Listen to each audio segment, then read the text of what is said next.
এর পেছনে খেলাটা কি? এর জন্য কি রাজনীতি হতে হয়? রাজনীতি হতে হয় না।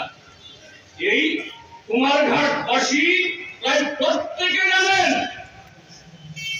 মুখ্যমন্ত্রীর সাথে ভগবান দাস সাহেবের অহিনকুল সম্পর্ক। আর সেই ভগবান দাসের ভগবান হলো বিপ্লব কুমার দেব। কাজে মুখ্যমন্ত্রী বা অন্য তিনজন মন্ত্রী আমন্ত্রিত না হয়ে বিপ্লব কুমার দেব আবার এখানে এসে তিনি বলবেন ওই রামায়ণের সময়তে মহাভারতের সময় একটি ইন্টারনেট আছে, এরকম কাবুল টাবুল আবার কেউ শুনবেন, আপনারা একটু মজা পাবেন। আপনাদেরকে বিনা পয়সায় বিনোদন দেওয়ার জন্য এই ব্যবস্থা ভগবান বাবু করেছেন। এবার কি আর বলছেন আমরাই ঝগড়া লাগিয়ে কেন ঝগড়া লাগাবো? আমরা মোটার সাথে আপনার বিরোধ নেই। গত পরশুদিন সামনেতে দাঁড়িয়ে মনুতে দাঁড়িয়ে কি বলেছেন? যারা এইভাবে রক্তচক্ষু দেখিয়ে যারা রাজনৈতিক শিষ্টাচার নেই, বড় ভাইদের সাথে কিভাবে ছোট ভাই ব্যবহার করবে, অর্থাৎ ভারতীয় জনতা পার্টি আমরা বড় ভাই, মাথা তোমরা ছোট ভাই, বড় ভাইয়ের সাথে ছোট ভাই কিভাবে কথা বলতে হয়, চলতে হয় এটা জানে না। তিনি মাননীয় মুখ্যমন্ত্রী বলছেন আমি দেখে নেব, বলতে পারেন?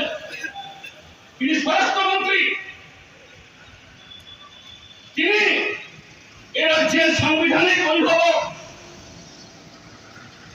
সরকারের প্রধান, তিনি হবে একটা মঞ্চে দাঁড়িয়ে বলতে পারেন আমি দেখে নেব?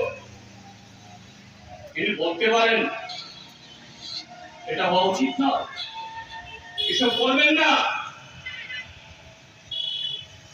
আর বলছেন ত্রিপুরাজ্যের মধ্যে আইন শৃঙ্খলা আগে ছিল না, এখন সে আইন শৃঙ্খলা নাকি ভারতবর্ষের মধ্যে একেবারে ছোট রাজ্যগুলোর মধ্যে একেবারে আমরা উপরের তালাতে যাদের সুশাসন আছে। কি সুশাসন? গত 24 তারিখে ডিসেম্বরে পুলিশের হেডকোয়ার্টার যেখানে ডিজি বসেন, আইজি বসেন, ডজন ডজন প্রশাসনের আরক্ষা দপ্তরের উচ্চতম অফিসার বসেন, আমাদের মাইকের আওয়াজ ডিজি অফিসেও শোনা যেত, শোনা যায়। আমাদের মিটিং শেষ না হওয়ার আগে সেখানে দেহতুল্য কর্মকর্তারা স্লোগান তুলেন, জিতেন চৌধুরীর চামড়া তুলে নেব আমরা, সিপিএম এর চামড়া তুলে নেব আমরা।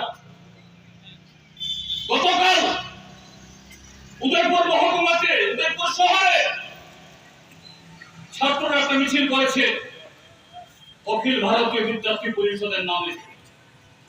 আবার এই অখিল ভারতীয় বিদ্যার্থী পরিষদ তারা কোন একটা রাজনৈতিক দলের সংগঠন তারা স্বীকার করেন না। তারা বলেন এরা নাকি সমাজ সেবক, দেশ সেবক।